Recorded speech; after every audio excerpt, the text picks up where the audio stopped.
Bem-vindos ao vídeo de hoje. Vamos estar continuando o assunto de filos em biologia. Hoje vamos estar falando aqui de Cnidaria, é o que engloba água-vivas, caravelas e até corais, caso muita gente também não sabe, né, que corais ficam nesse grupo também. A gente já tem que começar aqui falando que as Cnidarias vêm depois, realmente, dos poríferos. Não tem tanta relação com eles, claro, porque não evoluiu diretamente, mas aí a gente já vê algumas características um pouco semelhantes, né? A gente vê que a Cnidaria e os poríferos também vivem na água salgada. Porém, aqui a gente já tem uma diferença pequena, né? Aqui a Cnidaria consegue viver dentro da água doce, né? Ou seja, do Ducícola também. Aqui a gente já tem a presença de um sistema nervoso, né? Ele ainda é difuso, não é bem feito, não vai estar formando, por exemplo, um cérebro, mesmo que mal desenvolvido. Ele vai estar totalmente distribuído pelo corpo, vai estar em todas as partes dele, porém nada muito complexo ainda. A gente vai ter aqui também uma simetria radial diferente dos poríferos, né? Que eles são totalmente assimétricos, meio que deformados, né? Aqui a gente já tem uma simetria que, com vários planos de corte, né? Aquele plano de corte de pizza, né? Que se você pegar, por exemplo, uma imagem de cima, você vai ver que é semelhante em todos os ângulos. E também, como eu disse aqui, tem o sistema nervoso, porém vai ter a falta de vários outros sistemas ainda, como por exemplo o sistema excretor, que eles ainda vão estar se alimentando pela boca e tirando as excreções pela boca também, não vão ter o sistema digestório completo, não vão ter o sistema circulatório e respiratório também não vai ter ainda, tá bom? Logo aqui de cara a gente já vai começar nas classes, porque elas vão definir os tipos de seres vivos que vai ter em cada uma delas. E, ao contrário dos poríferos, que eram poucos, esses daqui são muitos e muitos tipos. Eu estou ignorando dois tipos novos aqui, que não são necessários, até porque ainda não tem colocação certa para eles, se eles são classes, se eles são alguma espécie específica, então eu estou retirando eles daqui da classe, tá bom? A gente começa aqui com a classe Anthozoa, que é a maior classe, a mais conhecida também, que na Anthozoa vai ter somente Cnidarios sessis. Eles vão estar parados, fixos em algum substrato, rocha, alguma coisa assim. Eles não vão ter nenhum tipo de medusa, ou seja, não vão se movimentar, mas vão estar com a reprodução aqui, sexuada de pólipo ou brotamento também, até porque eles vão ser pólipos corais, até, né? Eles podem ser, por exemplo, anêmonas do mar, que são aquelas... Vamos pegar um exemplo, por exemplo, o abacaxi do Bob Esponja, né? Seria aquela base, mas cheia de tentáculos em cima, justamente para capturar o alimento, etc. Eu já vou explicar também a estrutura. Mas aqui, a Anthozoa, maior diversidade de seres vivos da Cnidaria, porém todos fixos, todos corais ou pólipos, somente isso. Sifozoa aqui, a gente já vai ter uma diferença, né? Que aqui a gente vai ter as medusas. Elas são basicamente só para os seres da Cnidaria se movimentarem ou capturarem melhor alimentos, ou até para ter uma reprodução maior também. Elas sempre vão estar se reproduzindo aí com o sexo oposto. No mar vão poder ter fecundação interna, externa também, jogando os gametas no mar, né? E a maior característica desse é justamente a presença de medusas. Daqui, ó. As medusas vão estar fazendo esses corpos assim meio gelatinosos. Quase 99% do corpo delas é formado pela água do mar também, que fica entrando e fluindo. Até por causa da falta, né, do sistema circulatório, ela acaba utilizando a água no mar para poder fazer as trocas que ela necessita. A gente vai ter o Cubozoa.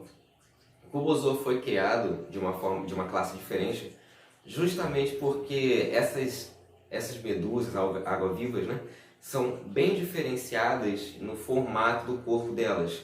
Elas têm um núcleo do corpo de formato parecido com um cubo mesmo, até botei um desenho aqui. Elas vão ter geralmente esse formato meio que achatado, né? Bem diferente das água-vivas, que costumam ser totalmente molengas, elas realmente vão ter um formato muito parecido com um cubo. Essa é a única diferença mesmo. Na Hydrozoa a gente já vai ter a presença de um número muito maior e novos tipos de medusas também, como por exemplo vamos ter a caravela portuguesa, Não é a caravela portuguesa de madeira que veio para o Brasil, é a caravela portuguesa desse formato que parece até um cérebro com tentáculos, né? Mas isso daqui foi a primeira tentativa de sair do grupo de medusas. Eles tentaram se formar melhor e acabaram criando a caravela, que ela tem, por exemplo, formato mais achatado na ponta, né?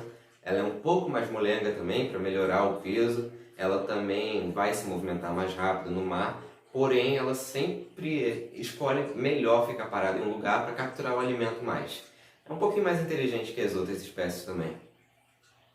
A hidrozoa, ela vem mesmo da Scyphozoa, tá bom? Ela vai ter essa ordem cronológica aí de vir depois dela.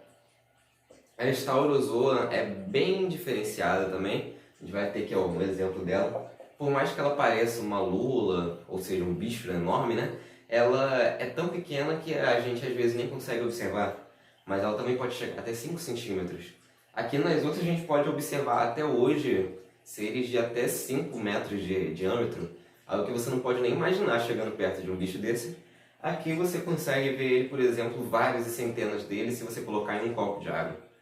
Eles vivem, por mais que sejam de formato de medusa, entre muitas aspas, eles vivem fixados em substratos para poder se alimentar mais fácil. Ou seja, são semi-sésseis, né? Eles se movimentam um pouco para poder chegar em algum substrato, mas quando chegam eles ficam lá fixados. Aqui vai ser a próxima apresentação, que vai ser o Mixozoa, onde a gente já tem a verificação do primeiro e único tipo do quinidário que é parasita. Ele, para você ter noção, é menor do que uma célula, porque ele é um parasita intracelular.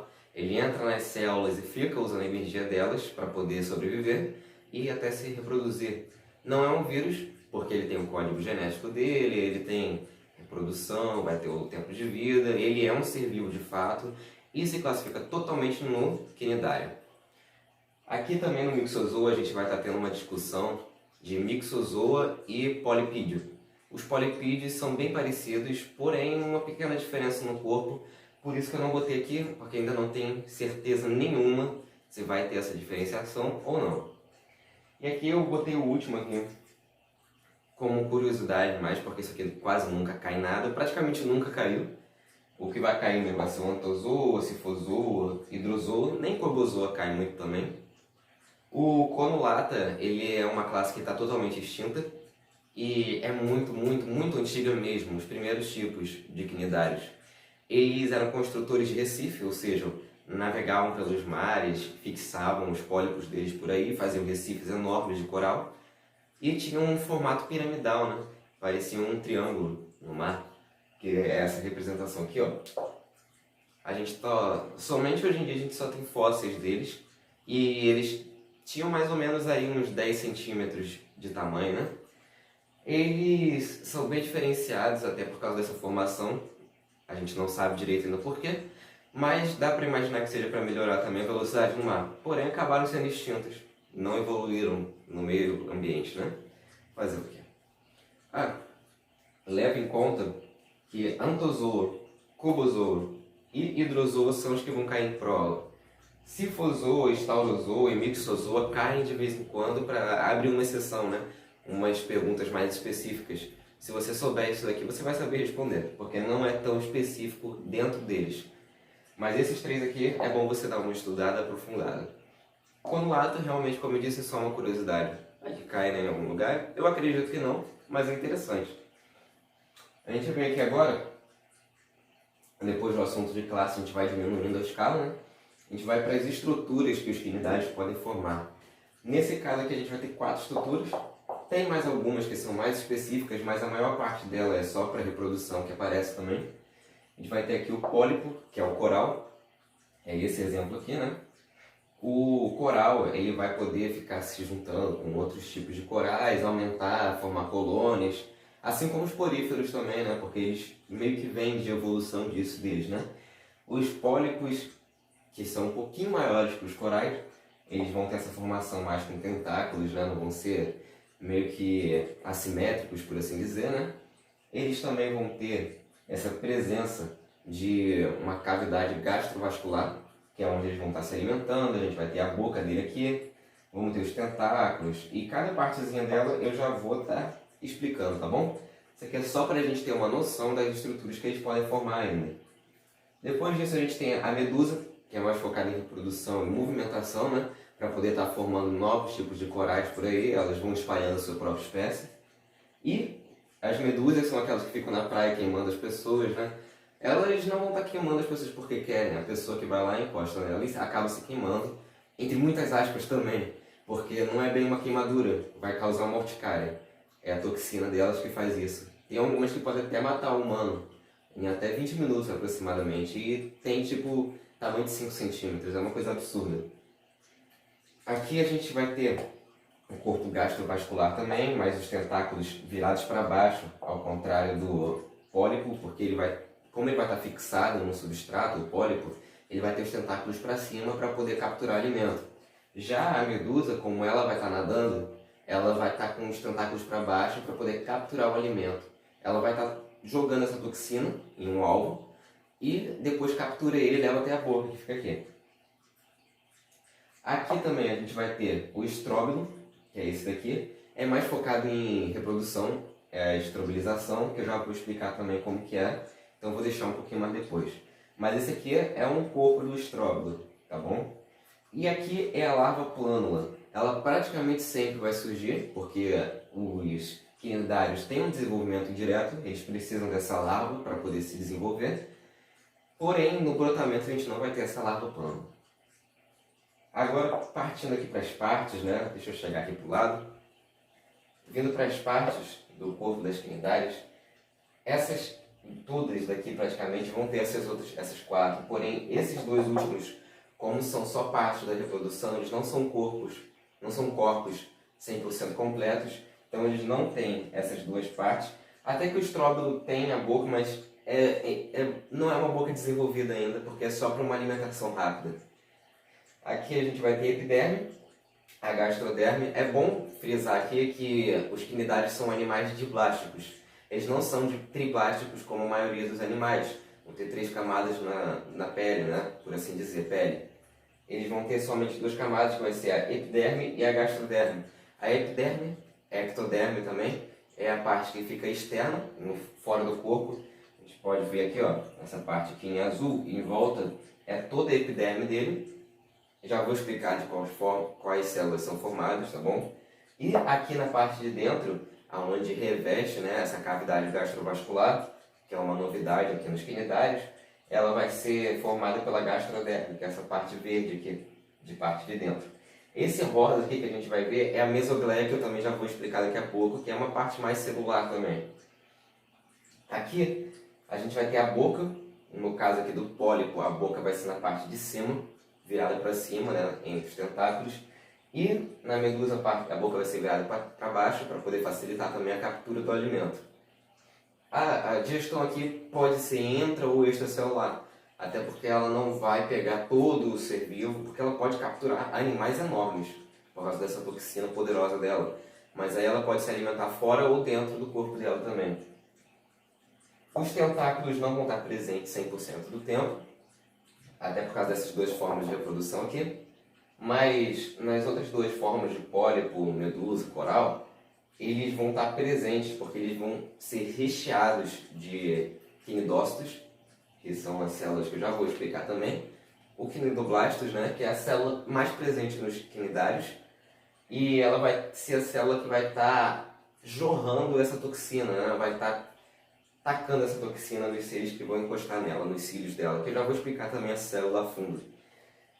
Os tentáculos vão estar presentes aqui, nessas 2 formas, e são o principal meio de alimentação dos quinidários, justamente porque ela vai estar ajudando, né, com essa toxina a capturar os seres vivos, vão estar neutralizando e até matando eles também. Depois eles vão lá com esses tentáculos, puxam eles para a boca e começam a se alimentar.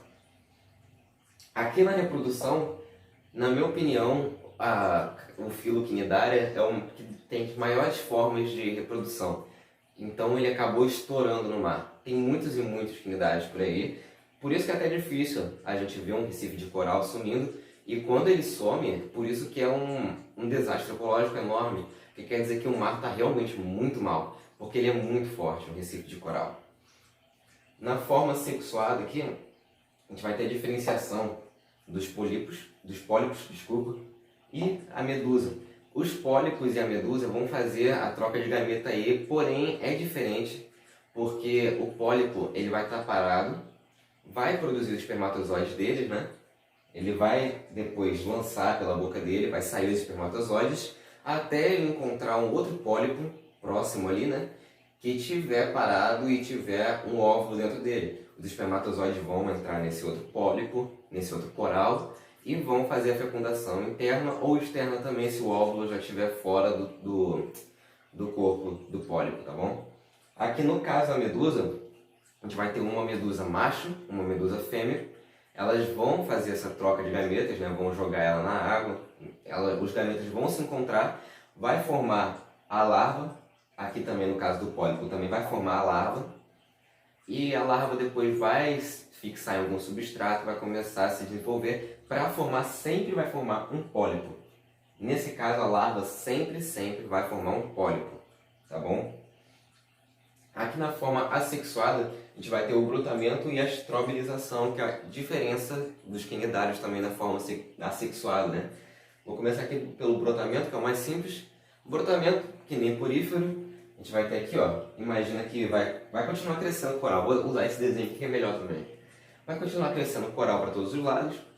O coral vai vir, vai acabar crescendo uma parte dele a mais, ele vai se desprender, vai cair no substrato e ele vai começar a crescer também, vai criar um novo ser vivo. Esse é o brotamento clássico, né? Muito parecido com os poríferos, né? Porque até é bem primitivo ainda, tá bom?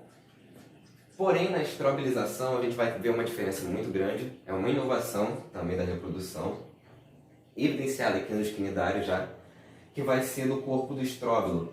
Ele vai vir, por exemplo, uma larva ou uma parte de um pólipo vai vir e vai acabar se formando num estróbilo, dependendo da espécie que ele for. São espécies específicas que fazem esse tipo de reprodução, tá bom? O estróbilo vai se formar, que é esse corpo aqui, ó, fora essas partezinhas que eu já vou explicar o que é. É muito legal assistir um vídeo sobre isso também depois, tá bom? É muito bonito. Vai estar aqui o corpo do estróbilo. E em cima, o estróbilo vai começar a produzir várias e várias medusas. Uma medusa atrás da outra vai se empurrando e vai começar a se desenvolvendo. Aqui é a primeira forma indireta da formação da medusa, porque vai estar esse corpo do estróbilo formando ela. Porém, assim que a medusa daqui de cima, por exemplo, que é a mais velha, né, mais madura, ficar 100%, ela vai se desprender daqui dessa camada de medusas que o estróbilo formou e simplesmente vai sair para o mar, para poder continuar se reproduzindo e viver a vida dela. Essa é uma diferença muito grande dos quinidários e isso sim cai sempre em prova, porque nenhum outro filo tem essa forma de vida que a gente pode ver, né? É simplesmente genial a gente ver que uma espécie animal consegue ser tão inteligente e fazer isso, né? Terminando aqui a reprodução, ela tem várias formas, né? É bom você gravar elas 4. Também tem algumas outras que são bem específicas, que é bom você estar ligado também, que são espécies únicas que fazem elas. Mas aí você faz uma pesquisa mais aprofundada se você quiser se focar mais em reprodução. Mas é realmente um assunto muito interessante nos quinidários. Nas células aqui, a gente vai ver logo de cara aqui que eu coloquei como é o mais importante, a célula que dá nome também a esse filo, o quinidócito ou quinidoblasto. O quinidócito, que é essa célula aqui que eu deixei bem explicada, ela vai estar lá no tentáculo, vai estar em volta do corpo da medusa, vai estar no pólipo, vai estar em todos os lugares nos quinidários, tá bom? Ela vai ter essa formação aqui, quase que sempre, vai ter algumas formas diferentes, claramente, né? Mas, teoricamente, essa daqui é a base para um quinidoblasto, tá bom? A gente vai ter aqui esse corpo formado pelo nematocisto dentro, né? Que é onde vai estar armazenando uma espécie de fio ou corda que, na hora de encostar em um ser que ele quer atacar, né, predar, ele vai lançar essa corda que vai perder toda a toxina assim que tocar no ser. Mas ali mesmo ele já pode paralisar ou até matar o ser também, dependendo do tamanho dele. Aqui em volta disso a gente vai ter o citoplasma, que como é uma célula, ela vai precisar do citoplasma para estar fazendo as trocas dela, né? Aqui fora a gente vai ter uma derme comum também. Para a saída do filamento urticante, que é essa corda, né, que vai estar disparando a toxina, a gente vai ter o opísculo, que é uma espécie de abertura que sai a corda, por isso que sempre que a gente já encosta, já sai quase que automaticamente esse filamento urticante para tocar na gente e causar a urticária. O núcleo também da célula vai estar aqui, obviamente ele é uma célula, é uma coisa mínima, então vai ter núcleo. E uma parte muito importante disso aqui, que a gente tem que prestar atenção nas praias também, por causa disso, para não se aproximar, é o quinidocílio. É um cílio bem pequenininho que vai estar ligado na célula, que sempre que ele estiver carregado de novo, esse quinidocílio vai estar ali prontinho, preparado, para caso qualquer coisa se encostar um pouquinho nesse quinidocílio, ele já vai disparar o filamento urticante e vai causar urticária em qualquer outro ser que estiver ali perto. Alguns deles, os mais fortes, né, dos Taurozoa, que são os que têm toxina mais poderosa, mesmo pelo tamanho, né, eles podem até matar um humano rapidamente, como eu já disse. O quinidócito ou quinidoblasto, né, você tem que gravar essa informação aqui, porque sempre cai em prova também, perguntando mais sobre esse filamento urticante, tá? Quando ele estiver descarregado, vai estar totalmente solto, mas vai parecer até um tentáculozinho pequeno, mas quando ele estiver carregado, ele vai estar todo enroladinho aqui dentro do hematocisto, tá bom? Depois a gente vem aqui, ó, para o mioepitelial. O mioepitelial vai ser as células que vão estar formando as camadas, por exemplo, da epiderme e da gastroderme, tanto externa ou interna, né, respectivamente. Elas vão ser de dois tipos diferentes, claro, cada uma com sua função. A de fora, a externa, vai ser mais focada em proteção do quinidário, e a de dentro vai ser mais focada em auxiliar na digestão dos alimentos, tá bom? As glândulas, elas vão ser muito importantes, tanto externas ou internas também. As internas, que vão ficar na cavidade gastrovascular, aqui dentro, né? Elas vão estar focadas aí em estar criando enzimas digestivas para poder justamente jogar dentro dessa cavidade gastrovascular e poder dissolver os alimentos. E também a externa, ela vai estar ajudando muito na secreção, como eu disse. Ela não tem um sistema, o quinidário não tem um sistema excretor muito bom, então as glândulas estarem excretando as outras substâncias vai ser muito útil para elas. O intersticial é o que a gente vai ter bem parecido também com a célula tronco no humano. O intersticial ele vai ser meio que uma célula branca, vazia, por assim dizer, que vai estar pegando a energia das outras células que estão produzindo alimento, né? ATP, entre muitas aspas de novo, e vai estar se produzindo em outras células que o corpo do quinidário estiver necessitando. Ele vai, por exemplo, se transformar em um quinidócito, um mioepitelial, em um nervo, na mesogleia, glandular, e tem algumas outras células que também eu não botei aqui, mas que como não tem necessidade alguma de saber isso, pelo menos para pessoas que não estão fazendo faculdade de biologia, né? Então eu não botei isso aqui, tá bom? A gente vai ter também a mesogleia, que muita gente confunde com o mesoílo dos poríferos, mas ela é diferenciada porque aqui nos quinidários ela não vai ser só uma substância gelatinosa, ela vai ser realmente, de fato, formada por células, tá bom? Então ela vai ter essas células internas aí da mesogleia para poder fazer as trocas de energia, as trocas de minerais também, de tudo que ela precisar, de uma forma muito mais rápida, tá bom? E a presença nova aqui no filo dos quinidários, que a gente não pode deixar escapar, é a presença dos nervos. Os quinidários necessitam muito dos nervos para poder estar trazendo as informações, por exemplo, de quando encostam algo no quinidocílio, né, para ativar o filamento urticante. Os nervos vão estar difusos por todo o corpo do quinidário, até porque, por exemplo, na forma de medusa, ele precisa estar sempre se expandindo, extraindo para poder, né, estar lá se modificando pela água, né, movimentando. Por exemplo, também, né, eu posso falar de mais uma célula que não está aqui, mas também faria parte do mioepitelial, que seria um mioepitelial muscular, que não é um músculo, por assim dizer, mas essa célula tem uma forma de contrair e extrair também, né? A gente vai estar ligando elas aos nervos e ela vai estar basicamente ligada às medusas por causa dessa forma de contração, tá bom? Então, isso tudo, esse tema gigantesco, demorei várias horas para estar estudando, pude ver vários textos acadêmicos sobre isso, alguns livros, eu posso até botar nos comentários se alguém quiser, mas eu fiz um estudo enorme para estar podendo resumir isso para vocês de uma forma adequada e interessante também, para estar dando vontade de ver isso também.